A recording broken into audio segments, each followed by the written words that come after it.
Halo, selamat sore Tribuners. Anda sedang menyaksikan live update Tribun News edisi Selasa 15 Maret 2022. Sore ini akan kami sajikan informasi teraktual dan menarik yang dilaporkan secara langsung oleh reporter lapangan kami. Bersama saya, Mesa Desirait, inilah live update selengkapnya. Barreskrim Polri mengungkap kekasih Indra Kents, Vanessa Kong, dan calon mertuanya berinisial RP diperiksa terkait dugaan aliran dana dari kasus dugaan penipuan berkedok trading binary option melalui platform Binomo. Untuk informasi selengkapnya akan disampaikan oleh rekan jurnalis Tribun News, Iqman Ibrahim, yang kini sudah terhubung bersama kami. Silakan, Iqman. Iya, rekan Mike. Benar sekali, memang hari ini istri Doni Salmanan, Dina Nur Fajrina, mendadak memenuhi pemeriksaan yang menjerat suaminya menjadi tersangka dalam pusaran dugaan kasus penipuan berkedok trading binary option melalui platform Quotex di Barreskrim Polri Jakarta Selatan. Memang pantauan Tribun News tadi Dina Nur Fajrina tampak tiba di gedung Barreskrim Polri sekitar pukul 13.34 waktu Indonesia Barat. Dia tadi tampak memakai pakaian serba hitam saat memenuhi pemeriksaan kali ini. Memang dalam pemeriksaan kali ini Dina tampak ditemani oleh sejumlah kuasa hukumnya. Namun dia tidak banyak berbicara kepada awak media dan memilih berlalu memasuki gedung pemeriksaan Barreskrim Polri. Dina hanya menyampaikan bahwa dia meminta doa kepada atas pemeriksaan yang akan dijalaninya hari ini. Dia juga masih enggan untuk menjelaskan terkait materi pemeriksaan apa yang akan dijalaninya hari ini. Memang rencananya Dina Nur Fajrina ini bakal diperiksa oleh Direktorat Tindak Pidana Siber Barreskrim Polri. Dia diperiksa sebagai saksi mengenai kasus dugaan penipuan yang kini tengah menjerat suaminya menjadi tersangka. Sementara itu, manajer Doni Salmanan yang harusnya dipanggil juga pada hari ini tidak hadir dalam pemeriksaan. Di saat yang bersamaan juga calon mertua Indra Kents, Rudianto P, juga tidak menghadiri pemeriksaan dalam kasus yang berbeda. Dalam kasus Doni Salmanan, dia diperiksa terkait kasus dugaan penipuan berkedok trading binary option melalui platform Binomo. Memang calon mertua Indra Kents ini sebelumnya sudah dijadwalkan akan diperiksa pada hari ini, namun dia kembali mangkir dan memastikan bakal memenuhi pemeriksaannya pada Rabu besok hari. Demikian nih. Baik, terima kasih Iqman Ibrahim atas laporan Anda. Selamat bertugas kembali. Kita beralih ke informasi selanjutnya, Tribuners. Presiden Joko Widodo diagendakan berkemah di Ibu Kota Negara atau IKN Nusantara bersama Ketua MPR RI, Menteri dan Gubernur Kalimantan Timur Isran Nur pada Senin 14 Maret malam. Dalam sebuah foto, Presiden Jokowi terlihat mengenakan sarung, sepatu kets, dan jaket merah bermotif G20. Tampak juga menemani tak jauh dari tenda tempat Jokowi berkemah, Ketua MPR, Sekretaris Kabinet Pramono Agung, dan Menteri BUMN Erick Thohir. Untuk info selengkapnya akan disampaikan rekan jurnalis Tribun Kaltim Muhammad Fairosani yang kini sudah terhubung bersama kami. Silahkan Fairos. Ya, baik rekan Mei. Selamat sore Tribuners. Ya, benar bahwa Presiden Joko Widodo sudah melakukan agenda berkemah di lokasi ya IKN Nusantara, di mana ditemani oleh Ketua MPR RI beserta beberapa menterinya, dan turut hadir juga dalam agenda tersebut Gubernur Kaltim Isran Nur ikut menemani. Nah, dalam agenda tersebut sebelumnya ada 4 gubernur dari Kalimantan lainnya, Kaltara, Kalteng, Kalsel, dan Kalbar yang direncanakan ikut menemani, namun akhirnya batal dan hanya Gubernur Isran Nur saja yang menemani Presiden Joko Widodo, Ketua MPR RI, dan beberapa menteri. Di samping itu juga Kepala dan Wakil Otorita IKN terpilih juga ikut menemani dalam suasana kemah semalam. Untuk batalnya 4 gubernur tersebut, dari keterangan pihak pemerintah Provinsi Kaltim sendiri tidak bisa memberikan keterangan yang lebih jauh karena hal itu merupakan dari protokol kepresidenan. Namun dari pihak Pemprov membenarkan bahwa Isran Nur ikut bersama Joko Widodo dalam acara gelar kemah di IKN tersebut. Untuk selanjutnya, setelah agenda kemah selesai, Presiden Joko Widodo dan Ibu Negara beserta beberapa menterinya juga diagendakan untuk bertolak langsung ke Jakarta, dan Gubernur Isranur tadi pagi juga melepas kepergian dari Presiden Joko Widodo di Bandara Sultan Haji Muhammad Sulaiman di Kota Balikpapan. Begitu rekan Mei. Baik, terima kasih Fairuzani atas laporan Anda. Selamat bertugas kembali. Wakil Gubernur Bangka Belitung Abdul Fattah mewakili Gubernur Bangka Belitung Erzaldi Rosman dalam menghadiri prosesi penyatuan tanah dan air yang dipimpin Presiden Joko Widodo di titik 0 Ibu Kota Negara Nusantara Kalimantan Timur pada Senin 14 Maret. Abdul Fattah membawa tanah yang langsung diambil dari Bukit Menumbing dan air dari Bukit Mangkol ke kawasan titik 0 km Ibu Kota Negara Nusantara. Tanah yang dibawa Abdul Fattah berasal dari tempat pengasingan Bung Karno dan Bung Hatta saat diasingkan pasca agresi militer Belanda di Yogyakarta. Untuk info selengkapnya akan disampaikan oleh rekan Riki Pratama, wartawan Bangka Post yang kini sudah terhubung bersama kami. Silakan Riki. Baik Mei, baik pemirsa Tribuners dimanapun berada, pada hari sore ini saya akan menyampaikan bahwa Wakil Gubernur Bangka Belitung Abdul Fattah mewakili Gubernur Bangka Belitung Erzaldi Rosman menghadiri prosesi penyatuan tanah dan air yang dipimpin oleh Presiden Joko Widodo di titik 0 Ibu Kota Negara IKN Nusantara di Kalimantan Timur pada Senin 14 Maret 2022 kemarin. Wakil Gubernur Abdul Fattah mewakili Gubernur Babel Erzaldi Rosman karena gubernur yang terkonfirmasi positif sehingga tidak bisa hadir langsung di acara IKN Nusantara di Kalimantan Timur. Dalam acara proses penyatuan tanah dan air, Wakil Gubernur Abdul Fattah membawa tanah dari Menumbing Mentok yang merupakan tempat pengasingan Bung Karno dan Bung Hatta saat diasingkan pasca agresi militer Belanda di Yogyakarta beberapa tahun silam. Dalam tanah yang dibawakan oleh Abdul Fattah merupakan tanah yang memiliki historis, di mana tanah yang dibawa langsung dari Bukit Menumbing Mentok ini menjadi saksi bisu perjuangan kemerdekaan Indonesia, tepat di mana tokoh-tokoh hebat menuangkan pemikiran luar biasa untuk memberikan masa depan bagi negara tercinta, termasuk untuk air yang berasal dari Bukit Mangkol, merupakan sumber air yang mengaliri hidup penduduk di kota Pangkal Pinang, yang merupakan ibu kota Provinsi Kepulauan Bangka Belitung. Jadi kedua dari air dan tanah ini diharapkan dapat jadi simbol bahtera hidup di lahan yang baru yang akan dibangun kawasan IKN Nusantara di Kalimantan Timur. Begitu, Mei. Baik, terima kasih Riki Pratama atas laporan Anda. Selamat bertugas kembali.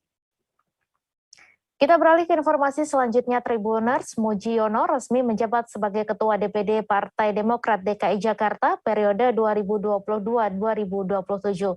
Pelantikan dilangsungkan pada Selasa 15 Maret pagi di G-Expo Kemayoran Jakarta Pusat dan disaksikan langsung oleh Gubernur DKI Jakarta Anies Baswedan.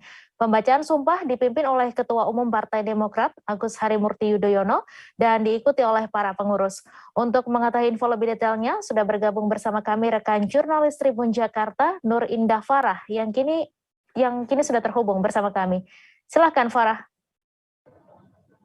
Baik, Mei dan rekan Tribun, bisa saya sampaikan terlebih dahulu bahwa pada hari ini sejak pukul 10 pagi tadi telah berlangsung pelantikan pengurus DPD Partai Demokrat DKI Jakarta yang berlangsung di G-Expo Kemayoran Jakarta Pusat, di mana Mujiono yang saat ini memang menjabat sebagai anggota DPRD DKI Jakarta ditetapkan sebagai Ketua DPD Partai Demokrat DKI Jakarta. Kemudian saya sampaikan juga adapun susunan pengurusnya, di mana ketuanya yakni Mujiono, kemudian sekretarisnya Desi, bendaharanya Ali Muhammad, kemudian direktur eksekutif daerahnya Vike Ferry, dan sisanya merupakan badan-badan yang ada di pengurusan DPD Partai Demokrat DKI Jakarta. Dalam acara tersebut bisa saya sampaikan juga bahwa hadir Gubernur DKI Jakarta Anies Baswedan, kemudian ada juga Wakil Gubernur DKI Jakarta Ahmad Riza Patria dan beberapa pimpinan partai politik lain seperti dari Gerindra, yakni Rani, kemudian dari Golkar, Basri Baco, dan lain sebagainya. Kemudian dalam acara tersebut, pengambilan sumpah dilakukan oleh para pengurus dan dipimpin oleh Ketua Umum Partai Demokrat, yakni Agus, atau biasa disingkat dengan AHY. AHY sendiri memimpin pengambilan sumpah tersebut, kemudian diikuti oleh para pengurus lainnya termasuk Mujiono sebagai Ketua DPD yang baru, yakni menjabat sebagai Ketua DPD Partai Demokrat DKI Jakarta periode 2022 sampai 2027. Kemudian setelah pembacaan atau pengambilan sumpah tersebut, AHY mendapatkan kesempatan untuk memberikan sambutan, di mana dalam sambutan tersebut AHY mengawalinya dengan mengatakan bahwa Gubernur DKI Jakarta Anies Baswedan sebagai sahabat diskusinya, di mana sebelum ia terjun di ranah politik atau menjadi Ketua Umum Partai Demokrat, AHY sudah mengenal sosok Anies Baswedan, di mana ia mengatakan bahwa Anies Baswedan memiliki gagasan dan pemikiran-pemikiran untuk kemajuan bangsa. Kemudian di acara tersebut juga Anies yang mengenakan syal Demokrat diberikan panggung seperti itu, Tribuners, sehingga Anies dipersilakan untuk memberi sambutannya. Di dalam sambutannya, Anies pun seolah mengenang masa Pilgub DKI 2017 lalu, di mana memang AHY dan Anies diketahui bersaing dalam Pilgub DKI 2017 lalu. Kemudian ada pun 2 poin yang disampaikan Anies, yakni poin pertamanya terkait dengan tujuan dan cita-cita yang sama dapat dilakukan atau dapat sukses nantinya bila kita bekerja sama. Kemudian yang kedua menyoal proses politik, di mana diskusi, dialog hingga pertukaran pendapat merupakan adalah tanda kebersamaan, sehingga proses penyampaian politik menurut Anies sendiri, penyampaian politik atau dalam proses politik tersebut tidak ada lawan maupun musuh, yang ada semuanya adalah teman. Seperti itu, Mei. Baik, terima kasih Nur Indah Farah atas laporan Anda. Selamat bertugas kembali.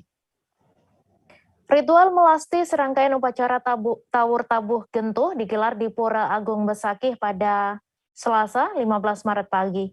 Ribuan warga dari berbagai daerah di Bali ikut mengiringi perjalanan 23 Pralingga Ida Batara menuju lokasi melasti di sumber mata air Tegal Suci di Banjardinas Tegenan, Desa Menanga Rendang, Karangasem, Bali.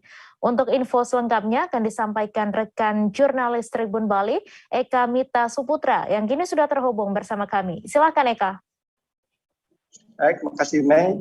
Jadi perlu saya informasikan bahwa ritual melasti terkait dengan rangkaian upacara Tawur Tabuh Gentuh dan Kari Hidup Tara Turun Kabeh di Pura Agung Besakih digelar Selasa pagi tadi. Upacara dimulai sekitar pukul 10, jadi upacara dari Tawur Agung Tabuh Gentuh dan Kari Hidup Tara Turun Kabeh ini merupakan upacara terbesar yang digelar setiap tahun sekali di Pura Besakih, yang merupakan pura terbesar di Bali. Jadi dalam prosesi melasti tadi, ribuan masyarakat Bali dari berbagai wilayah tumpah ruah untuk ikut berpartisipasi dalam ritual ini, mengingat ritual ini sudah 2 tahun tidak digelar akibat dari pandemi COVID-19. Namun untuk tahun ini kembali digelar dan memantik antusias dari masyarakat Bali. Jadi untuk puncak upacara sendiri nanti akan dilaksanakan pada hari Kamis tanggal 17 Maret mendatang, hingga nanti upacara dari rangkaian Tawur Tabuh Gentuh dan Kari Hidup Tara Turun Kabeh ini akan berakhir pada 8 April mendatang. Demikian. Baik, terima kasih Eka atas laporan Anda, dan Tribuners, wartawan kami juga telah menghimpun wawancara dengan Bendesa Adat Besakih. Berikut tayangan ini untuk Anda. Makasih atas kesempatan yang diberikan selanjutnya kaitan pemakaian Kari Tawur Tabuh Gentuh dan Kari Hidup Tara Turun Kabeh bertepatan tanggal 15 Maret tahun 2022. Pada saat ini prosesinya adalah pemelastian Ida Betara. Pemelastian Ida Betara menuju ke Tegal Suci, Desa Tegenan, Desa Menara. Kira-kira jarak yang ditempuh dalam hal pemelastian tersebut adalah 5 km. 5 km pulang balik atau PP adalah kira-kira ya di atas 10 km. Prosesi yang dilaksanakan pada hari ini sebelum Idul Fitri Melasti menuju ke Tegal Suci adalah jembana sudah disiapkan dan Idul Fitri sana meninggalkan ring kurang sakit sami mengikuti pemelastian Idul Fitri tersebut. Jadi untuk besok nanti setelah ini hari ini kalau hari ini selesainya pemelastian melinggih kembali di Pura Persamaan Agung dan malamnya hari ini juga katuran Idul Fitri Prani Sekesidan. Kami akan kembali selesai jeda sejenak Tribuners, tetap di live update. Oke, apa kabar Bang Ariski di sini untuk strateginya? Kalau saya sendiri di Jumip 37 ini yang semalam baru mulai, Apa yang saya dirasakan udah Kapten Hitam? Sebenarnya aku nggak ngerasain penangkapan atau penggerebegan atau apapun itu. Karena gini loh, posisinya aku Kriteria. main. Jadi kita mengenal disebut dengan stroke yang tidak berdarah dengan stroke yang berdarah. Stroke yang tidak berdarah itu biasanya ditandai dengan adanya penyumbatan. Kalau itu terjadi di sini mungkin pikirnya tidak ke situ kali ya. Tapi kalau di Korea atau di Kamboja itu ada beberapa paper yang saya itu Mas, ya, dulunya tukang koran. Oh gitu ya. Tukang koran. Ya, saya baca itu Pak. Tuh kan, pernah baca kan? Ya. Jadi kalau saya jadi tanggam itu udah bersyukur banget. Si anak ini dijadikan sebagai tersangka begitu. Ya, kalau ini kita bicara yang di luar kasus Bongombo ya. Dikenal dengan nama hujan shower, di mana terdapat batas jelas antara daerah hujan dan tidak hujan yang biasanya terjadi pada fase awal mature stage atau tahap berbahaya dewasa. itu Kang. Jadi mulai artinya terjadinya perlembekan. Nah itu untuk penetrasi akan sulit. Gitu ya. Dok, saya ini menurut saya memang tidak mudah, bukan urusan tanah diambil. Kalau misalnya Amerika Serikat sekarang, Rasulullah mengatakan dalam sebuah hadis bahwa berpuasa di 6 hari Syawal itu. Oke, apa kabar Bang Ariski di sini untuk strateginya? Kalau saya sendiri di Jumip 37 ini yang semalam baru mulai, Apa yang saya dirasakan udah Kapten Hitam? Sebenarnya aku nggak ngerasain penangkapan atau penggerebegan atau apapun itu. Karena gini loh, posisinya aku Kriteria. main. Jadi kita mengenal disebut dengan stroke yang tidak berdarah dengan stroke yang berdarah. Stroke yang tidak berdarah itu biasanya ditandai dengan adanya penyumbatan. kalau itu terjadi di sini mungkin pikirnya tidak ke situ kali ya. Tapi kalau di Korea atau di Kamboja itu ada beberapa paper yang saya itu Mas, ya, dulunya tukang koran. Oh gitu ya. Tukang koran. Ya, saya baca itu Pak. Tuh kan, pernah baca kan? Ya. Jadi kalau saya jadi tanggam itu udah bersyukur banget. Si anak ini dijadikan sebagai tersangka begitu. Ya, kalau ini kita bicara yang di luar kasus Bongombo ya. Dikenal dengan nama hujan shower, di mana terdapat batas jelas antara daerah hujan dan tidak hujan yang biasanya terjadi pada fase awal mature stage atau tahap berbahaya dewasa. itu Kang. Jadi mulai artinya terjadinya perlembekan. Nah itu untuk penetrasi akan sulit. Gitu ya. Dok, saya ini menurut saya memang tidak mudah, bukan urusan tanah diambil. Kalau misalnya Amerika Serikat sekarang, Rasulullah mengatakan dalam sebuah hadis bahwa berpuasa di 6 hari Syawal itu. Oke, apa kabar Bang Ariski di sini untuk strateginya? Kalau saya sendiri di Jumip 37 ini yang semalam baru mulai, Apa yang saya dirasakan udah Kapten Hitam? Sebenarnya aku nggak ngerasain penangkapan atau penggerebegan atau apapun itu. Karena gini loh, posisinya aku Kriteria. main. Jadi kita mengenal disebut dengan stroke yang tidak berdarah dengan stroke yang berdarah. Stroke yang tidak berdarah itu biasanya ditandai dengan adanya penyumbatan. kalau itu terjadi di sini mungkin pikirnya tidak ke situ kali ya. Tapi kalau di Korea atau di Kamboja itu ada beberapa paper yang Saya itu Mas, ya, dulunya tukang koran. Oh gitu ya. Tukang koran. Ya, saya baca itu Pak. Tuh kan, pernah baca kan? Ya. Jadi kalau saya jadi tanggam itu udah bersyukur banget. Si anak ini dijadikan sebagai tersangka begitu. Ya, kalau Ini kita bicara yang di luar kasus Situbondo ya. Dengan nama hujan shower, di mana terdapat batas jelas antara daerah hujan dan tidak hujan yang biasanya terjadi pada fase awal mature stage atau tahap Berbahaya dewasa. itu Kang. Jadi mulai artinya terjadinya perlembekan. Nah itu untuk penetrasi akan sulit. Gitu ya. Dok, saya ini menurut saya memang tidak mudah. Bukan urusan tanah diambil. Kalau misalnya Amerika Serikat sekarang, Rasulullah mengatakan dalam sebuah hadis bahwa berpuasa di 6 hari Syawal itu. Oke, apa kabar Bang Arif di sini untuk strateginya? Kalau saya sendiri di Jumip 37 ini yang semalam baru mulai, saya udah Sebenarnya aku nggak ngerasa itu penangkapan atau penggerebegan atau apapun itu. Karena gini loh, posisinya aku kriteria. Jadi kita mengenal disebut dengan stroke yang tidak berdarah dengan stroke yang berdarah. Stroke yang tidak berdarah itu biasanya ditandai dengan adanya penyumbatan. Kalau itu terjadi di sini mungkin pikirnya tidak ke situ kali ya. Tapi kalau di Korea atau di Kamboja itu ada beberapa paper yang saya itu Mas, dulunya tukang koran. Oh gitu ya. Tukang koran. Ya, saya baca itu Pak. Tuh kan pernah baca kan?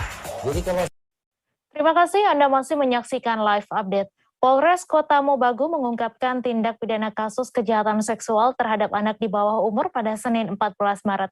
Diketahui pelaku berinisial JM 42 tahun dan korbannya yaitu DM 15 tahun. Dalam tindakan ini, JM terancam hukuman 5 tahun penjara. Untuk info selengkapnya akan disampaikan oleh rekan jurnalis Tribun Manado, Sriani Buhang yang kini sudah terhubung bersama kami. Silakan Sriani.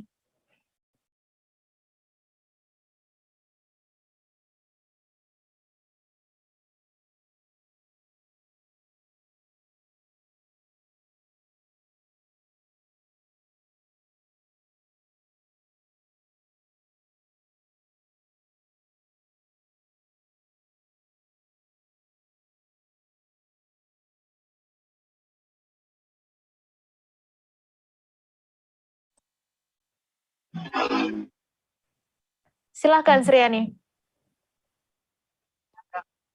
Terima kasih rekan Mei.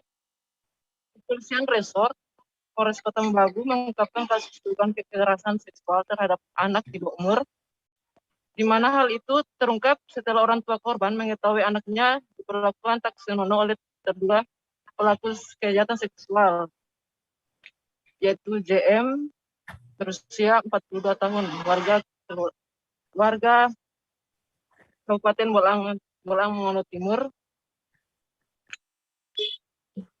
Melalui konferensi pers, Kapolres Kota Mobagu mengungkapkan kronologi tindak kejahatan seksual dilakukan oleh terduga pada hari Senin tanggal 13 Februari tahun 2022 sekitar pukul 1 WITA, di mana JM masuk ke dalam kamar korban yang masih berusia 15 tahun.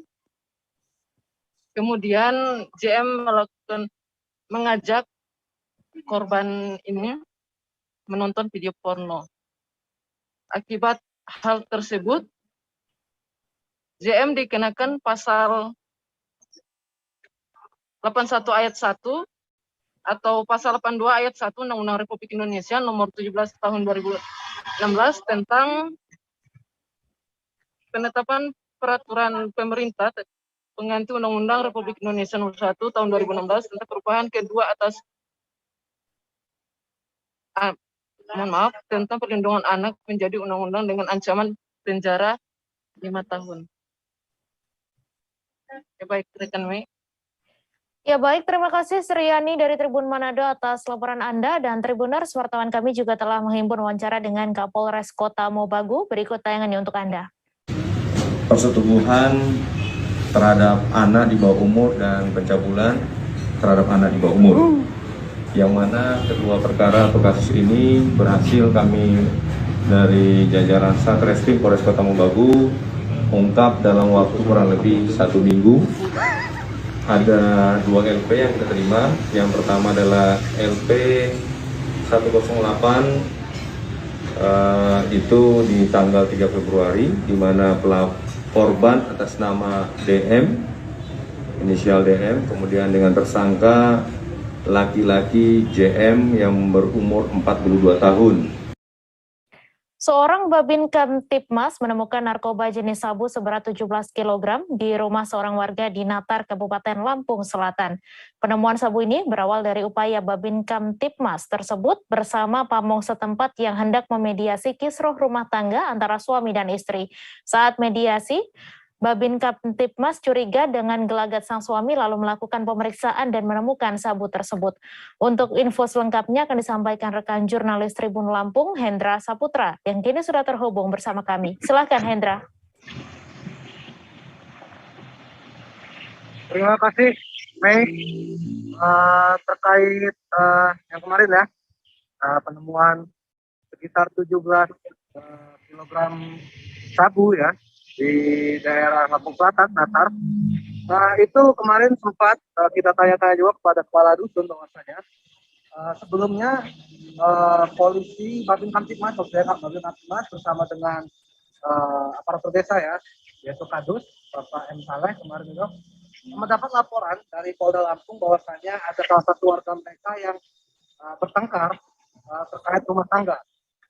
Sebelumnya bahwasanya sang istri melaporkan kepada pihak Polda Lampung terkait adanya penculikan anak diduga oleh sang suami ya, karena memang ada pertengkaran rumah tangga.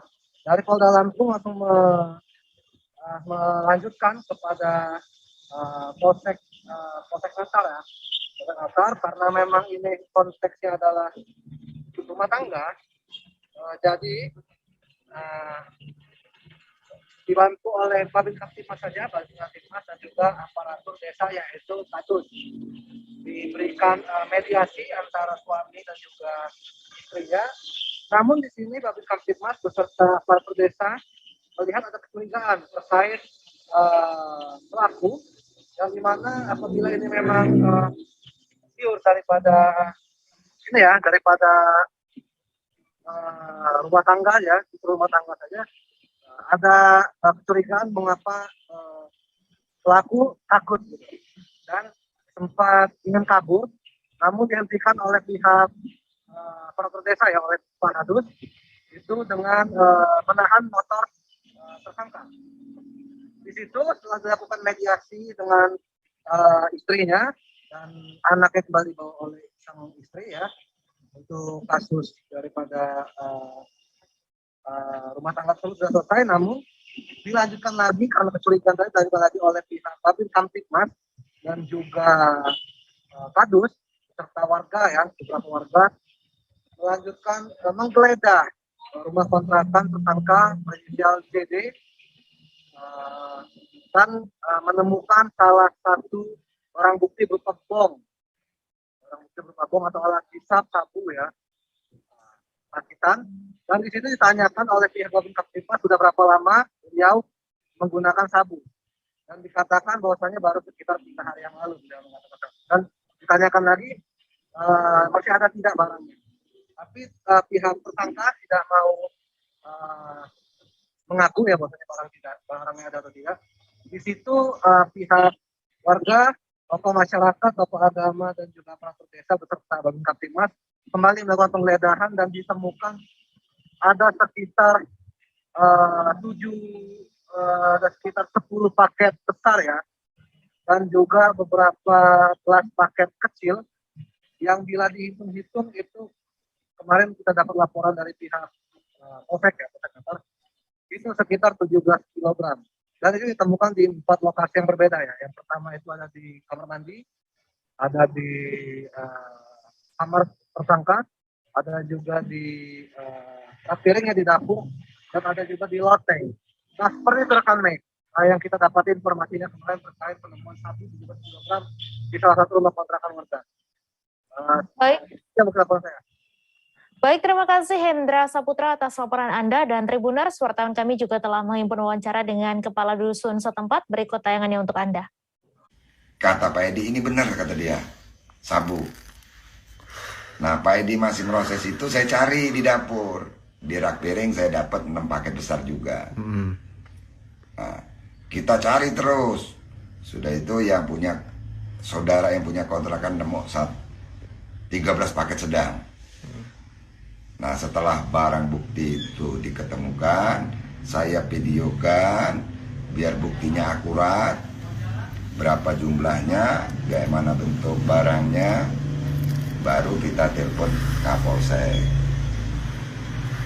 Setelah Kapolsek datang untuk antisipasi rame masyarakat, karena pada waktu itu masyarakat berdatangan rame, mengantisipasi nanti ada anarkis, dibawalah barang bukti beserta pelaku ke sektor. Badan Narkotika Nasional Provinsi Sumatera Selatan mengamankan 7,5 kg sabu-sabu dan 50.000 butir ekstasi dari tangan 2 orang pengedar narkoba di Palembang. Kepala BNNP Sumatera Selatan, Brigjen Pol Joko Prihadi mengatakan, keduanya digerebek di rumah kontrakan yang berlokasi di Komplek Kencana Damai Jalan Melati 3. Dari penggerebekan ini, BNNP mengamankan 2 orang, yakni berinisial RM dan M. Untuk kabar selengkapnya akan disampaikan rekan wartawan Tribun Sumsel, Rahmat Kurniawan yang kini sudah terhubung bersama kami. Silahkan Rahmat. Baik, terima kasih Mei. Jadi Tribuners, belum lama ini BNNP Provinsi Sumatera Selatan menggerebek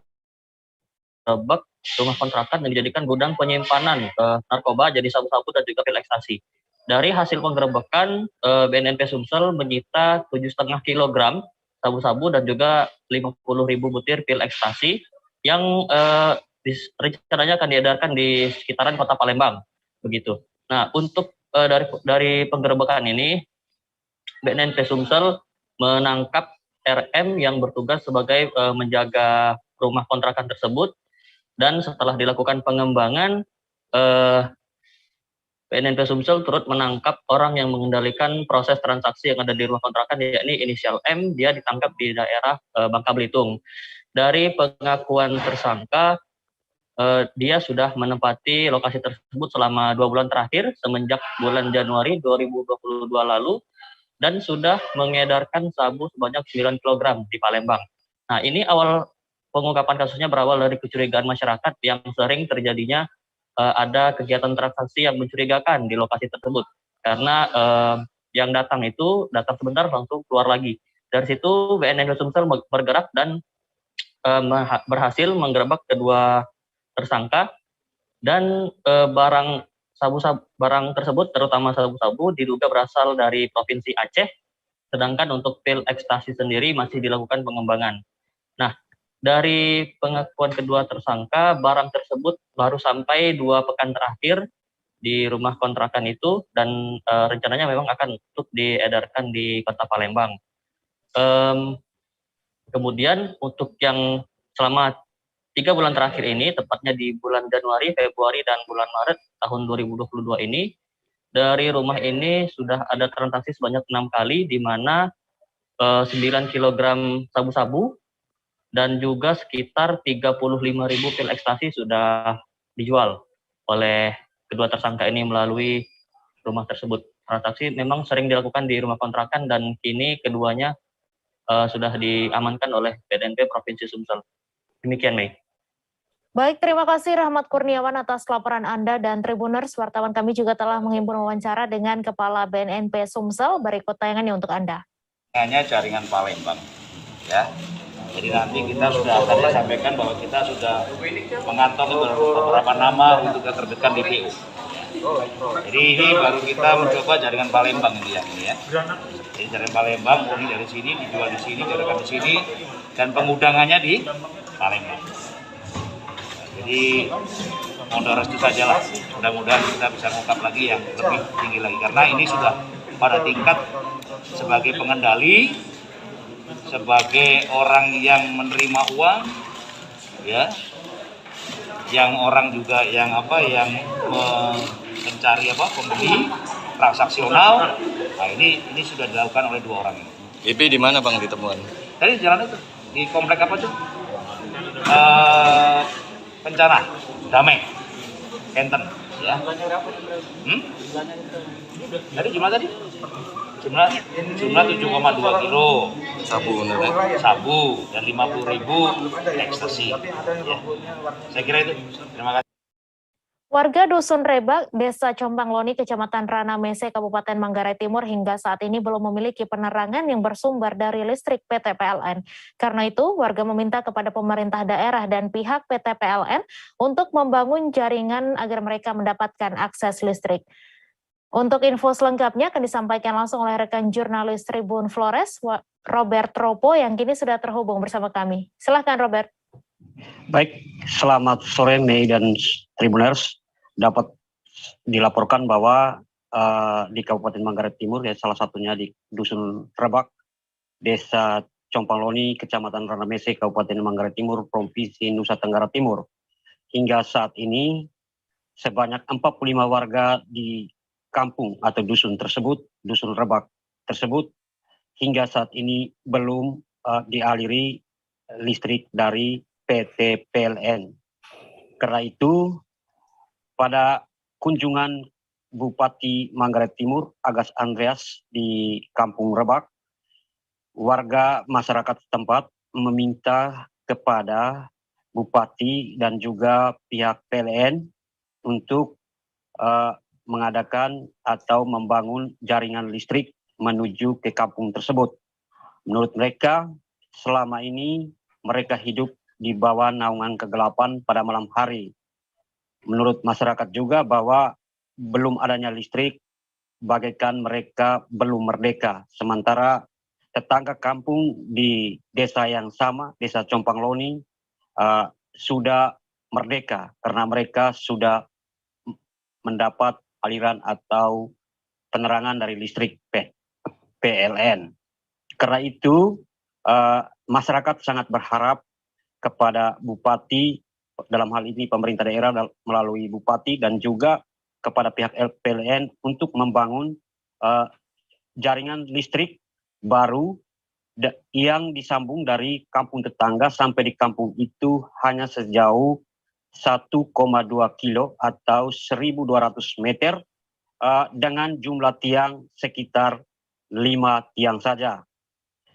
Terkait dengan permintaan warga tersebut, Bupati Manggarai Timur Agas Andreas langsung berkoordinasi atau merespon cepat dan langsung berkoordinasi dengan pihak manajer UPK 2 wilayah Flores, di mana jawaban untuk meminta agar pihak PLN memperhatikan permintaan masyarakat tersebut.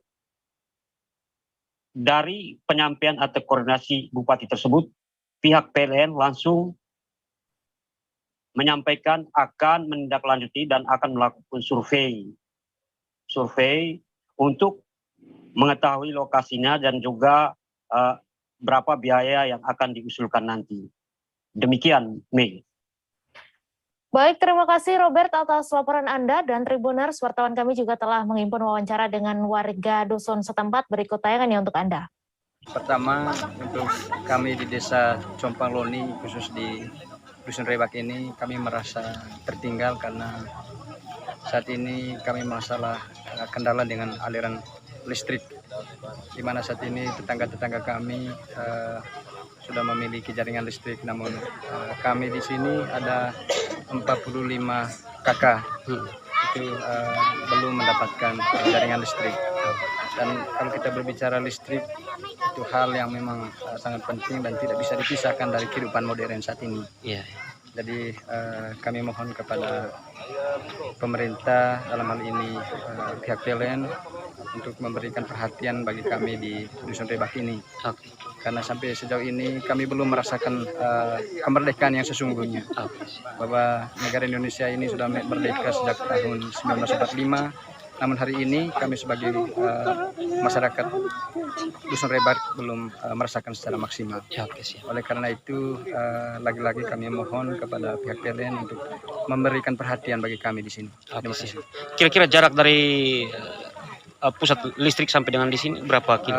Dari pusat jaringan listrik itu kurang lebih 1 kilo 200 meter. Oke, siap. Ya, kalau dikerjakan ini mungkin kita hanya butuh 5 tiang. Banjir melanda sejumlah kecamatan di Kabupaten Bandung sejak Minggu 13 Maret. Banjir ini pun menggenangi ratusan rumah dan jalan raya serta fasilitas umum lainnya. Akibat banjir, aktivitas masyarakat terhambat dan lalu lintas ikut tersendat. Untuk mengetahui info lebih detailnya, sudah bergabung bersama kami rekan jurnalis Tribun Jabar, Syarif Abdussalam yang kini sudah terhubung bersama kami. Silahkan Syarif. Ya, selamat sore rekan Mei dan Tribuners. Seperti dilaporkan, sejak 2 hari lalu, itu hujan turun di Kabupaten Bandung dengan intensitas yang cukup tinggi dan waktu yang lama. Akibatnya sejumlah kecamatan di Kabupaten Bandung ini terendam banjir dan ada satu kecamatan mengalami longsor.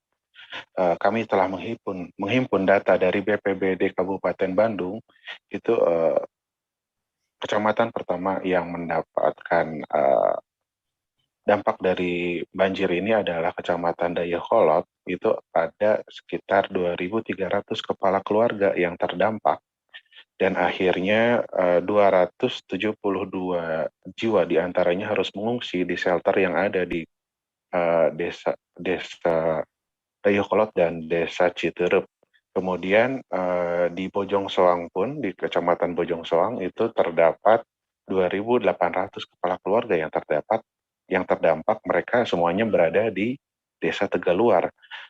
Desa Tegaluar ini seperti diketahui adalah desa lokasi stasiun, dibangunnya stasiun KCIC atau Kereta Cepat Jakarta Bandung ya.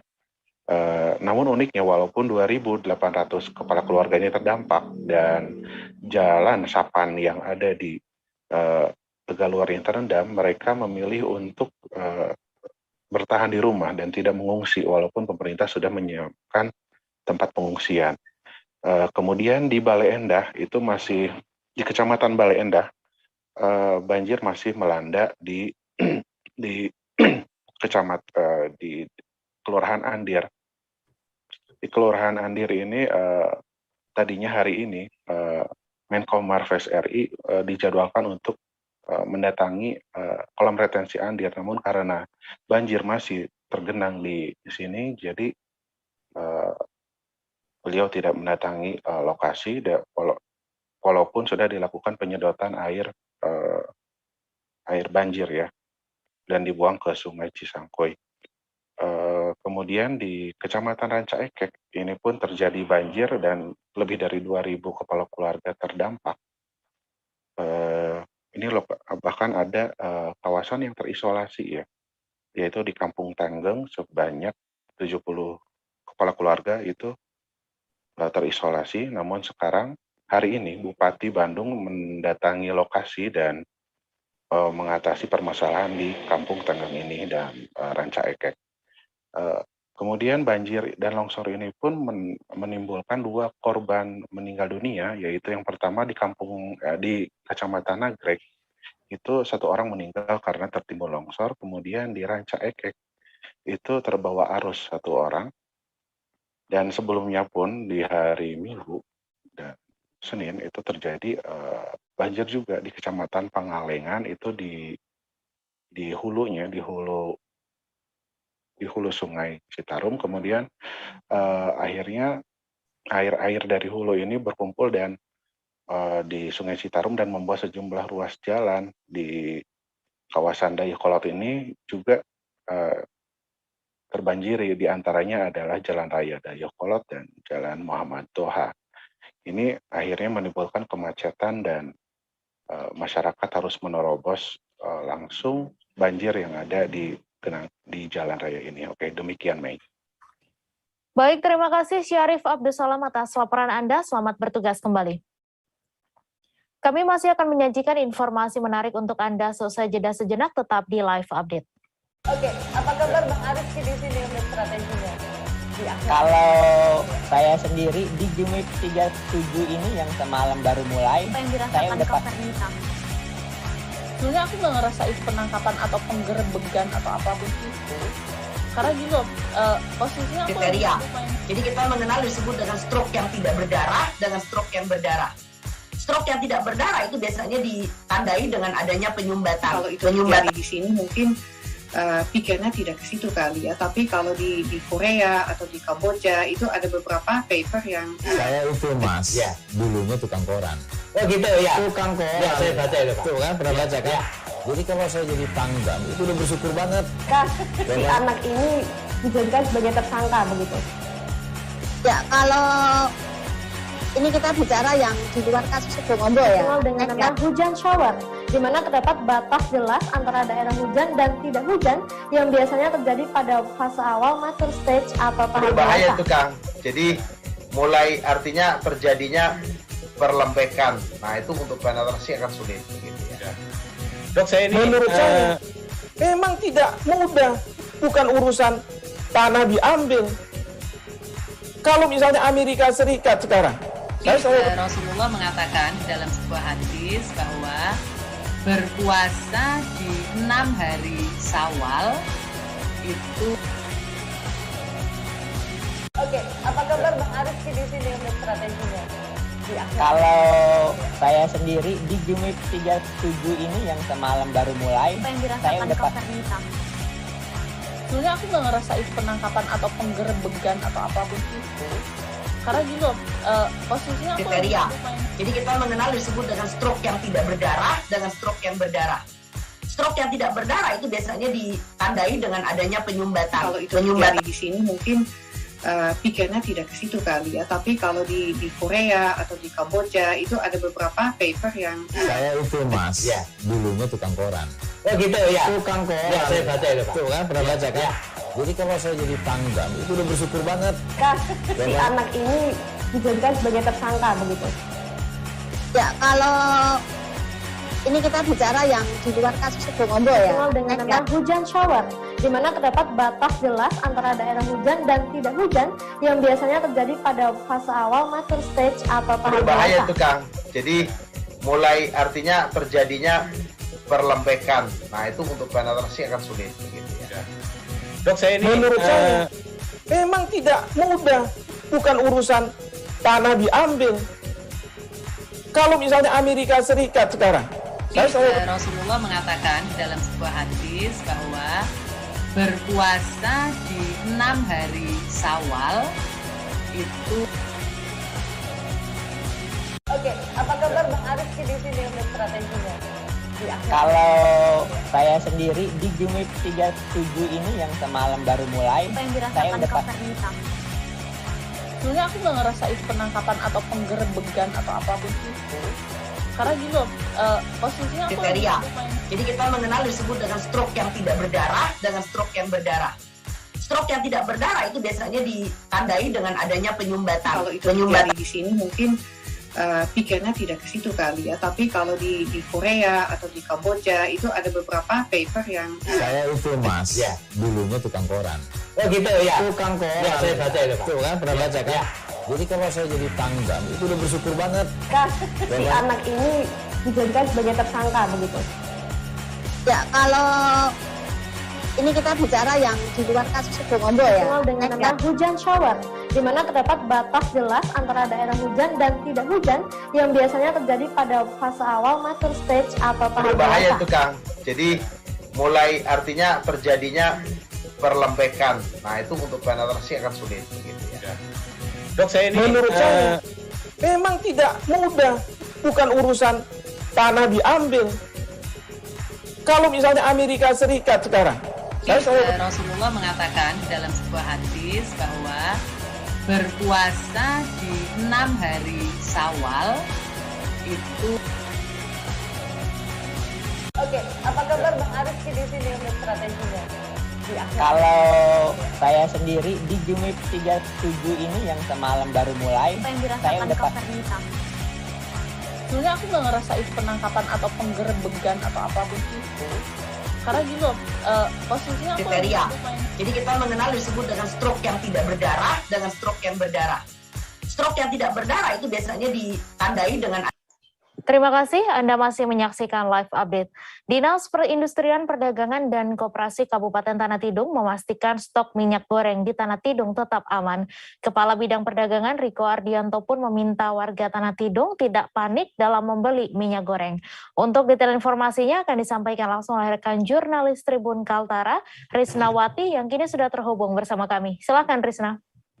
Iya, untuk stok minyak goreng di Tanah Tidung sendiri, kata Kabid Perdagangan Disperindakop Tanah Tidung bahwa untuk stok minyak goreng itu akan tersedia setiap minggunya, yang mana nanti akan dibagi bertahap.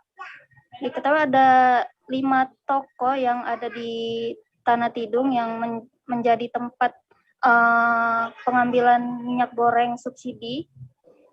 Kemudian juga untuk harga minyak goreng di Tanah Tidung, untuk harga subsidinya sendiri itu 16.000, mengingat ada biaya transportasi dan ongkos buruh yang harus dibayarkan, sehingga harga minyak goreng di Tanah Tidung tidak bisa mengikuti harga yang ditentukan oleh pemerintah pusat.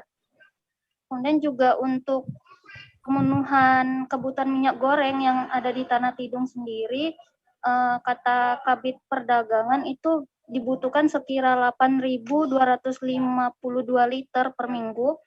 Kemudian juga dia meminta warga Tanah Tidung tidak menimbun atau menyetop minyak goreng dalam jumlah banyak di rumah, karena sudah dijatah untuk satu orang itu 2 liter, seperti itu.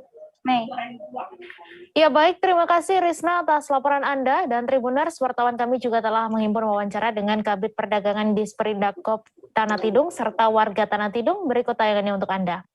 Harus habis atau gimana? Hari ini 1.200 liter. Nah, nanti besok di Sesayap 600 liter, di Tanah Merah 600 liter. Oh, dibagi-bagi. Sebelum minggu depan lagi ada lagi. Jadi kita bertahap, Pak. Berarti ini setiap minggu bakal ada nih, Bang? Berapa? Setiap minggu bakal ada? Insya Allah ada. Dapat jatah sekarang sudah buat. Untuk harga sendiri gimana, Bang? Harga ini jual 16.000, Mas. Karena ongkos kirim dan ongkos buruh lumayan untuk KTT ya. Jadi kita lakukan harga itu sampai 16.000. Kalau kebutuhan di KTT ada perhitungannya nggak? Dalam 1 bulan kira-kira butuhnya berapa liter sih, Bang? Per minggu dia 8.252 liter, kurang lebih 10 hari. Jadi ini nanti akan diagendakan terus 8,5 ton ya. Itu kalau kita ngikuti bulan angka. Mungkin dikali mungkin sekitar 45.000 kalau ini. Bang, ada evaluasi nggak? Ini kan tadi terjadi antrian, desak-desakan di berikutnya, nanti ada evaluasi nggak, dikasih antrian gitu atau gimana? Ya nanti kan kayak gini Mas, pertama kita kan lakukan ini tanda kan, tanda tinta lah sudah beli, karena ini kan serentak menjualnya, Camat sama Semoja. Jadi kita nanti untuk minggu depan nanti kita evaluasi kembali. Harapan kita masyarakat nggak usah panik untuk menyetok banyak bisa. Kan ini kan dia ini kan kontinu sudah Mas. Kontinu. Harapan saya gitu Mas. Masyarakat nggak usah panik. Minyak kan ini sudah mulai ada nih terus. Jadi ada terus beli seperlunya aja untuk kebutuhan yang rumah tangga. Alhamdulillah adil, semua dapat. Harganya berapa Bu? 16.000. Kalau yang di pasaran berapaan sekarang? Oh, mahal ya. Makanya ikut ngantri di sini. Dapat yang lebih murah, alhamdulillah. Ini cukup berapa lama nanti nih? Berapa hari bisa digunakan? Bisa dipastikan kalau ada lauknya. Oh, tergantung ya. Ada minyaknya, ikannya enggak ada. Harga minyak goreng di pasaran hingga kini masih belum stabil, di mana minyak goreng masih dijual dengan harga sekitar Rp15.000 hingga Rp17.000 per liternya. Pedagang minyak goreng di Pasar Bauntung, Bani, pada Selasa 15 Maret mengaku wajar menjual dengan harga lebih tinggi karena stok minyak goreng yang tidak lancar. Untuk detail informasinya akan disampaikan langsung oleh rekan jurnalis Banjarmasin Post, Nurholis Huda, yang kini sudah terhubung bersama kami. Silakan Huda.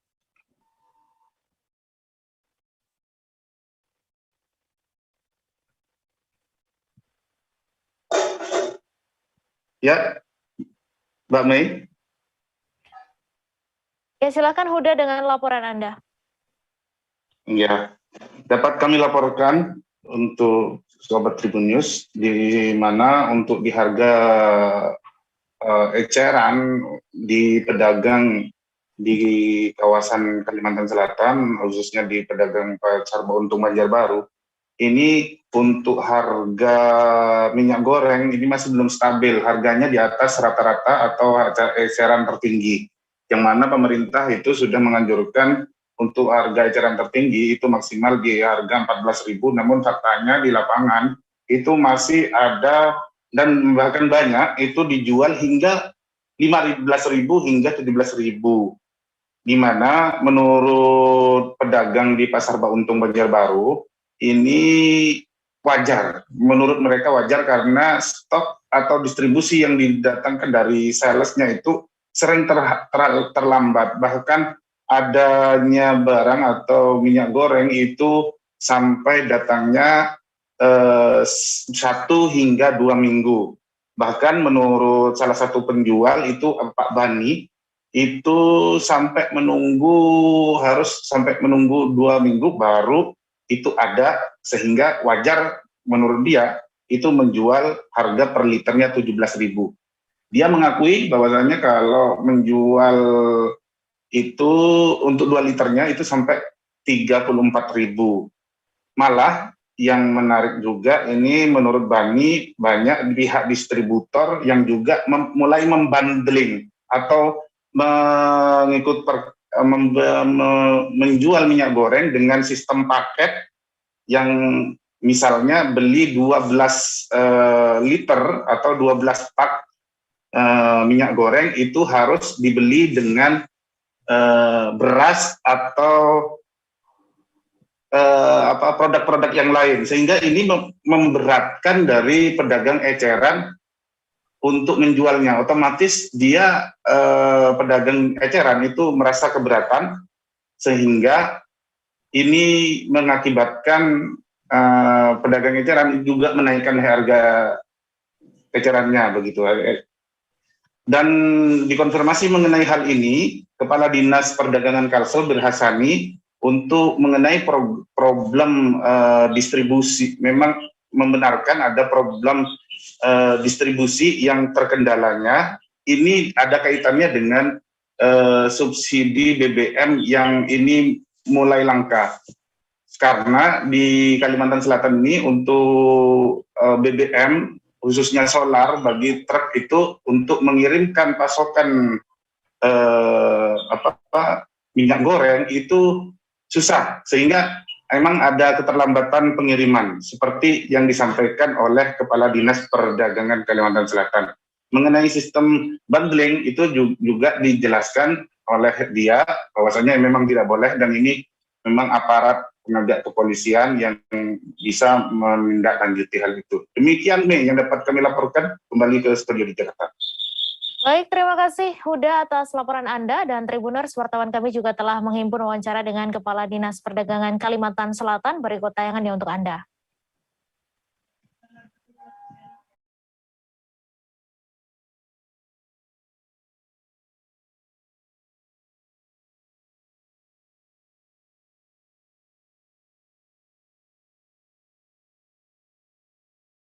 Ya, dibilang sulit lah, kalau datangnya tuh agak lama. Datangnya agak lama. Nah. Jadi sampean wajar untuk menjual ini 15 hingga 17.000. Wajar aja, kan sulit barangnya.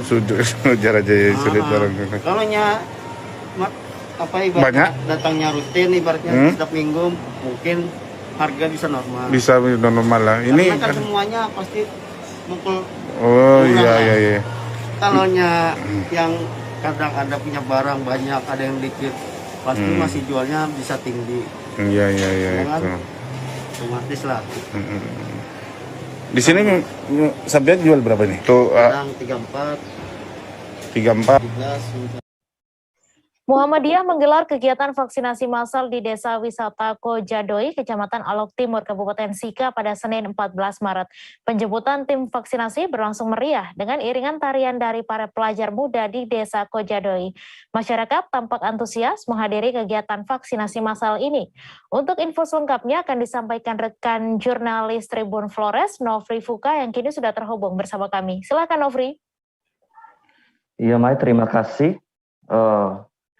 Kemarin hari Senin 14 Maret 2022 diadakan kegiatan vaksinasi massal di sebuah pulau yang termasuk wilayah Kabupaten Sika di Maumere. Adapun kegiatan ini difasilitasi oleh Muhammadiyah Maumere dengan bekerjasama dengan Wakil Majelis Pembina Kesehatan Umum di Jakarta bersama rombongan yang mengunjungi pulau tersebut. Dengan di pulau tersebut sekitar 4.457 kakak. Kemarin rombongan berangkat sekitar pagi. Adapun mereka juga sudah ditunggu oleh masyarakat di Desa Kojadoi, Desa Wisata Kojadoi, dengan mempersiapkan tarian hegong, tarian khas wilayah Kabupaten Sika untuk menyambut mereka. Warga sangat berantusias. Adapun wilayah Desa Kojadoi terdapat 3 dusun dan ada 2 dusun lainnya yang berada di wilayah yang kalau mau dikunjungi harus menggunakan perahu. Oleh karena itu, ketika kegiatan ini dilaksanakan, pihak dari pemerintah Desa Kojadoi harus menggunakan jasa perahu untuk pergi menjemput warga-warganya yang berada di 2 dusun lainnya. Kegiatan vaksinasi tersebut ya berlangsung dengan lancar. Warga juga mengikutinya dengan sangat antusias dan hadir pula dalam kegiatan tersebut selain utusan dari Jakarta yang diketuai oleh Wakil Majelis Pembina Kesehatan Umum MPKU Dr. Agus Sukatsa MKes. Ada pula dari pihak kabupaten, pemerintah Kabupaten Sika juga hadir, perwakilan, pimpinan daerah Muhammadiyah Kabupaten Sika juga hadir, juga Ketua MUI Kabupaten Sika juga turut hadir bersama dengan rombongan. Dan selain itu pula dari Angkatan Laut dan pemerintah desa yang juga melibatkan seluruh warga di Desa Wisata Kojadoi ini. Dan setelah kegiatan, rombongan juga dengan dipandu oleh beberapa warga asal Desa Wisata Kojadoi, mereka mengunjungi beberapa tempat wisata yang berada di desa tersebut. Di antaranya Bukit Batu Purba yang berlokasi di sekitar kompleks pemukiman warga di Desa Wisata Kojadoi, dan juga dari sana pengunjung juga bisa melihat langsung salah satu tempat wisata yang berada di laut, yakni Jembatan Batu atau yang biasa dikenal oleh masyarakat dengan Jembatan Asmara. Adapun kegiatan tersebut berjalan yang lancar sejak pagi, rombongan tiba di Pulau Kojadoi tersebut hingga berakhir pada siangnya dan kembali ke Maumere dalam keadaan sehat walafiat juga. Demikian dapat saya informasikan. Baik, terima kasih Nofri dari Tribun Flores atas laporan Anda. Selamat bertugas kembali. Kita beralih ke informasi selanjutnya, Tribuners. Wali Kota Malang, Sutiaji dan Suwarjana Kadis Dikbud Kota Malang meninjau pelaksanaan pertemuan tatap muka terbatas di SMP Negeri 8 Kota Malang pada Senin 14 Maret. Siswa yang kembali dapat bersekolah secara luring tersebut sangat antusias. Nantinya, swab tes pada guru dan siswa akan dilakukan secara rutin sebagai persiapan pra-endemi. Untuk kabar selengkapnya akan disampaikan rekan jurnalis Surya Malang, Silvianita Widiawati, yang kini sudah terhubung bersama kami. Silakan Silvi. Ya, selamat sore Mei. Dari Malang saya melaporkan bahwa pembelajaran tatap muka di Kota Malang ini sangat tergantung dengan kondisi angka COVID-19. Sehingga selama 2 semester yang saya ikuti itu selalu ada kegiatan pembelajaran yang dilaksanakan luring maupun daring. Pada Senin kemarin dimulai lagi pembelajaran luring setelah sebulan siswa di Kota Malang terutama untuk TK dan SMP belajar secara daring. Antusiasme dari sekolah menyambut kegiatan pembelajaran luring ini bisa terlihat dari skema yang mereka persiapkan untuk pembelajaran tersebut. Ada sekolah yang bisa masuk 100% atau dengan mengatur jadwal datang siswa pagi dan siang hari, sehingga siswa bisa 100% mengikuti pembelajaran luring. Menurut wali kota, selama pembelajaran daring memang tidak maksimal, sehingga capaian pembelajarannya pun sekitar 40%. Dalam peninjauan ke SMP 8 Kota Malang, wali kota juga menanyakan kepada para siswa tentang kesan mereka bagaimana dengan pembelajaran luring atau lebih menyukai daring. Dari beberapa kelas yang dikunjungi, hanya ada 2 siswa yang menyatakan lebih senang belajar daring karena lebih santai, dan mereka juga tidak buru-buru ke sekolah. Tapi secara umum, siswa sangat antusias untuk belajar kembali ke sekolah. Saya juga sempat mewawancarai dengan salah satu siswa, Mahesita Ayura, siswa kelas 7A. Dia juga lebih senang belajar langsung di sekolah karena lebih mengena untuk penjelasannya. Selama ini dia belajar daring lewat Google Meet atau Google Classroom. Saya juga meninjau ke MTS Khadijah. Di sekolah tersebut menyiapkan 2 skema pagi dan siang. Untuk pagi hari lebih diperuntukkan untuk siswa kelas 9 dan siang hari untuk kelas 7 dan 8. Alasan dari pihak sekolah karena siswa kelas 9 akan menghadapi ujian madrasah, sehingga mereka perlu dipersiapkan lebih baik untuk ujian madrasah pada April mendatang. Demikian, Mei.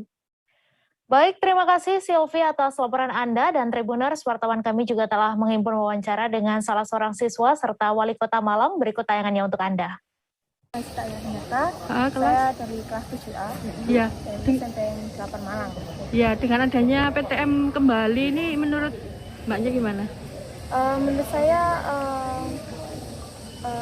pembelajarannya jadi lebih mengena gitu ya? Ya, mengena gitu, lebih mudah juga untuk dipahami daripada pembelajaran dari rumah. Kalau sistemnya di SMP 8 itu apa? Pakai Zoom atau pakai GC atau gimana? Kalau daringnya? Iya. Kalau daring biasanya kita menggunakan Google Classroom. Kemudian kalau untuk pemberian materi-materi kita menggunakan Google Meet. Ketika kita lakukan PTM itu bukan karena leveling ya, level berapapun, tapi ini berdasarkan SKP 3 Menteri. Ya, jadi kita lakukan demikian. Filosofi yang diambil sesungguhnya mendidik anak, mendidik disiplin itu dari sekolah. Harapannya nanti bisa memviralkan kepada orang tua. Pertanyaan selanjutnya loh Pak, kemarin kan sempat fluktuasi terus di stop. Karena berkaitan kan dulu kan kenapa kok tidak 50% untuk fluktuatif ya, kita stop karena saya mempunyai asumsi sebenarnya itu kan tergantung daerah, bahwa nanti kita tuntaskan dalam waktu 3 minggu ya atau 1 bulan mobilitas anak-anak kita calling down semuanya, dan alhamdulillah sampai saat ini sudah mengalami cukup signifikan dengan kebijakan itu, dan pengendaliannya juga cukup bagus, dan sudah dipastikan bahwa rata-rata anak kita sudah 2 kali vaksin. Kita nanti kepingin lihat regulasi selanjutnya dan ketersediaan vaksin untuk booster, karena booster kita masih di angka 6-9% dari totalitas, ya. Sudah 14%. Untuk anak apa seluruh? Seluruh yang 14% ya. Kendalanya masih berkaitan dengan ketersediaan vaksin. Insya Allah kami. Yang kedua berkaitan dengan rentang, harus 6 bulan, tapi sekarang sudah ada regulasi baru, tidak harus nunggu 6 bulan katanya. Sekarang harus hanya 3 bulan. Sidang kasus dugaan pembunuhan berencana dalam kecelakaan Nagrek yang menewaskan Handi dan Salsabila digelar di Pengadilan Negeri Militer Tinggi 2 Jakarta pada Selasa 15 Maret. Sidang agenda pemeriksaan tersebut menghadirkan 9 orang saksi. Di antaranya 2 orang sopir Prianto yakni Kopda Andreas Dwi Atmoko dan Koptu Ahmad Soleh. Untuk info selengkapnya akan disampaikan rekan jurnalis Tribun News Gita Irawan yang kini sudah terhubung bersama kami. Silakan Gita. Ya, selamat sore Tribuners, selamat sore Mei. Bisa disampaikan bahwa hari ini digelar sidang kasus dugaan pembunuhan berencana dalam kecelakaan Nagrek di Pengadilan Militer Tinggi 2 Jakarta. Nah, dalam persidangan tadi memang dihadirkan 9 orang saksi, diantaranya adalah 2 sopir dari terdakwa Kolonel Infanteri Prianto, yakni Kopda Andreas Dwi Atmoko dan Koptu Ahmad Soleh. Dalam pemeriksaan saksi Andreas, terungkap bahwa ada beberapa hal yang menarik. Yang pertama diantaranya adalah Kolonel Infanteri Prianto sempat menjemput teman wanitanya sebelum kecelakaan terjadi. Jadi Kolonel Infanteri Prianto ini mengajak 2 sopir untuk berangkat dari Yogyakarta menuju Jakarta melalui Bandung. Namun di Bandung mereka sempat menjemput teman wanita dari Kolonel Infanteri Prianto sebelum ke Jakarta. Dan di Jakarta ini mereka memang ingin mengantar Kolonel Prianto untuk menghadiri rapat koordinasi Intel. Nah, selain itu juga disampaikan bahwa Andreas ini dan Ahmad Soleh sempat berulang kali untuk mengingatkan kepada Prianto untuk membawa korban Handi Saputra dan Salsabila untuk membawa mereka ke puskesmas untuk memberikan pertolongan. Namun demikian, Kolonel Infanteri Prianto mengindahkannya dan meminta mereka untuk mengikuti perintahnya saja.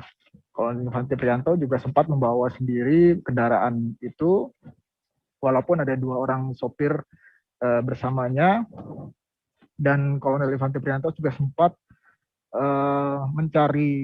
mengungkapkan niatnya untuk membuang jenazah atau badan daripada Handi dan Salsabila ke sungai di Jawa Tengah kepada Andreas dan Ahmad Soleh dalam perjalanan menuju puskesmas tersebut. Selain itu juga dihadirkan saksi fakta, yakni para warga yang ada di saat kejadian atau kecelakaan di Nagrek tersebut, yang hampir sebagian besar atau dari 4 orang itu sekitar 3 orang itu menyatakan bahwa mereka meyakini korban Handi masih hidup ketika kecelakaan itu terjadi gitu. Namun demikian hal tersebut dibantah oleh Kolonel Infanteri Prianto di usai persidangan bahwa ia menyatakan kedua korban tersebut sudah tidak bergerak dan tidak memiliki tanda-tanda kehidupan. Saksi selanjutnya yang diperiksa adalah 2 orang ayah, yakni masing-masing ayah dari Handi dan Salsabila, yang juga dihadirkan dalam persidangan hari ini. Nah, mereka mengungkapkan bagaimana mereka dihubungi setelah kejadian itu dan meyakini bahwa keduanya adalah memang anak dari mereka begitu. Di persidangan juga hakim sempat menanyakan bagaimana perasaan mereka terkait dengan kejadian tersebut, dan ayah dari Handi menjelaskan bahwa ia masih merasa sakit hati begitu dengan apa yang terjadi dengan anaknya gitu. Ayah dari Handi tersebut juga menyampaikan bahwa perlakuan yang dilakukan oleh terduga pelaku terdakwa sangat biadab. Selain itu juga disampaikan juga bahwa Kolonel Infanteri Prianto dan penasihat hukumnya sempat meminta maaf di persidangan gitu. Namun ketua majelis hakim menolak permintaan maaf tersebut karena setelah mendengar dari kesaksian orang tua daripada Handi dan Salsabila yang saat ini masih merasa sakit hati. Sidang tersebut digelar sejak pukul sekitar 10 pagi hingga sekitar 16.30 tadi sore, dan rencananya akan dilanjutkan pada Kamis 24 Maret mendatang. Demikian laporan yang bisa saya sampaikan. Terima kasih. Baik, terima kasih Gita Irawan atas laporan Anda. Selamat bertugas kembali. Kami akan kembali selesai jeda sejenak Tribuners, tetap di live update. Oke, apa kabar Bang Ariski di sini untuk strateginya? Kalau saya sendiri di Jumip 37 ini yang semalam baru mulai, saya udah sebenarnya aku nggak ngerasa itu penangkapan atau penggerebegan atau apapun itu. Karena gitu, posisinya aku kriteria. Jadi kita mengenal disebut dengan stroke yang tidak berdarah dengan stroke yang berdarah. Stroke yang tidak berdarah itu biasanya ditandai dengan adanya penyumbatan. Kalau itu terjadi di sini mungkin pikirnya tidak ke situ kali ya. Tapi kalau di Korea atau di Kamboja itu ada beberapa paper yang saya itu Mas, ya, dulunya tukang koran. Oh gitu ya. Tukang koran. Ya, saya baca itu Pak. Tuh kan pernah baca kan? Ya. Jadi kalau saya jadi tanggam itu udah bersyukur banget. Si anak ini dijadikan sebagai tersangka begitu. Ya, kalau ini kita bicara yang di luar kasus Sebongombo ya. Dikenal dengan nama hujan shower, di mana terdapat batas jelas antara daerah hujan dan tidak hujan yang biasanya terjadi pada fase awal mature stage atau tahap berbahaya dewasa. itu Kang. Jadi mulai artinya terjadinya perlempekan. Nah itu untuk penetrasi akan sulit gitu ya. Dok, saya ini menurut saya memang tidak mudah, bukan urusan tanah diambil. Kalau misalnya Amerika Serikat sekarang, Rasulullah mengatakan dalam sebuah hadis bahwa berpuasa di 6 hari Syawal itu. Oke, apa kabar Bang Ariski di sini untuk strateginya? Kalau saya sendiri di Jumip 37 ini yang semalam baru mulai, saya udah sebenarnya aku nggak ngerasa itu penangkapan atau penggerebegan atau apapun itu. Karena gitu, posisinya kriteria. Jadi kita mengenal disebut dengan stroke yang tidak berdarah dengan stroke yang berdarah. Stroke yang tidak berdarah itu biasanya ditandai dengan adanya penyumbatan. Kalau itu terjadi di sini mungkin pikirnya tidak ke situ kali ya. Tapi kalau di Korea atau di Kamboja itu ada beberapa paper yang saya itu Mas, ya, dulunya tukang koran. Oh gitu ya. Tukang koran. Ya, saya baca itu Pak. Tuh kan pernah baca kan? Ya. Jadi kalau saya jadi tanggam itu udah bersyukur banget. Si anak ini dijadikan sebagai tersangka begitu. Ya, kalau ini kita bicara yang di luar kasus Sebongombo ya. Dikenal dengan nama hujan shower, di mana terdapat batas jelas antara daerah hujan dan tidak hujan yang biasanya terjadi pada fase awal mature stage atau tahap berbahaya dewasa. itu Kang. Jadi mulai artinya terjadinya perlempekan. Nah itu untuk penetrasi akan sulit gitu ya. Dok, saya ini menurut saya memang tidak mudah, bukan urusan tanah diambil.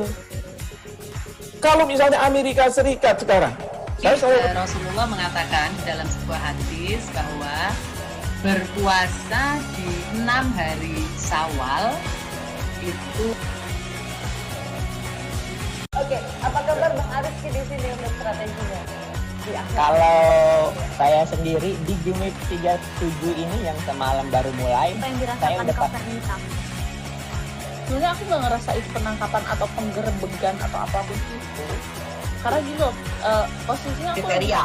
Jadi kita mengenal disebut dengan stroke yang tidak berdarah dengan stroke yang berdarah. Stroke yang tidak berdarah itu biasanya ditandai dengan adanya penyumbatan. Kalau itu terjadi di sini mungkin pikirnya tidak ke situ kali ya. Tapi kalau di Korea atau di Kamboja itu ada beberapa paper yang saya itu Mas, ya, dulunya tukang koran. Oh gitu ya. Tukang koran. Ya, saya baca itu Pak. Tuh kan pernah baca kan? Ya. Jadi kalau saya jadi tanggam itu udah bersyukur banget. Si anak ini dijadikan sebagai tersangka begitu.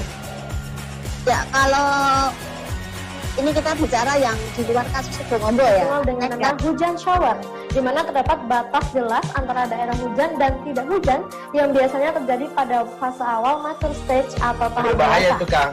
Jadi mulai artinya terjadinya perlempekan. Nah itu untuk penetrasi akan sulit gitu ya. Dok, menurut saya memang tidak mudah, bukan urusan tanah diambil. Kalau misalnya Amerika Serikat sekarang, Rasulullah mengatakan dalam sebuah hadis bahwa berpuasa di 6 hari Syawal itu. Oke, apa kabar Bang Ariski di sini untuk strateginya? Kalau saya sendiri di Jumip 37 ini yang semalam baru mulai, saya udah sebenarnya aku nggak ngerasa itu penangkapan atau penggerebegan atau apapun itu, karena gitu posisinya aku kriteria. Jadi kita mengenal disebut dengan stroke yang tidak berdarah dengan stroke yang berdarah. Stroke yang tidak berdarah itu biasanya ditandai dengan adanya penyumbatan. Kalau itu terjadi di sini mungkin pikirnya tidak ke situ kali ya, tapi kalau di Korea atau di Kamboja itu ada beberapa paper yang saya itu mas, dulunya tukang koran. Oh gitu ya. Tukang koran. Ya, saya baca itu Pak. Tuh kan pernah baca kan? Ya. Jadi kalau saya jadi tanggang itu udah bersyukur banget. Si anak ini dijadikan sebagai tersangka begitu. Ya kalau ini kita bicara yang di luar kasus Sebongombo ya. Dengan nama hujan shower, di mana terdapat batas jelas antara daerah hujan dan tidak hujan yang biasa.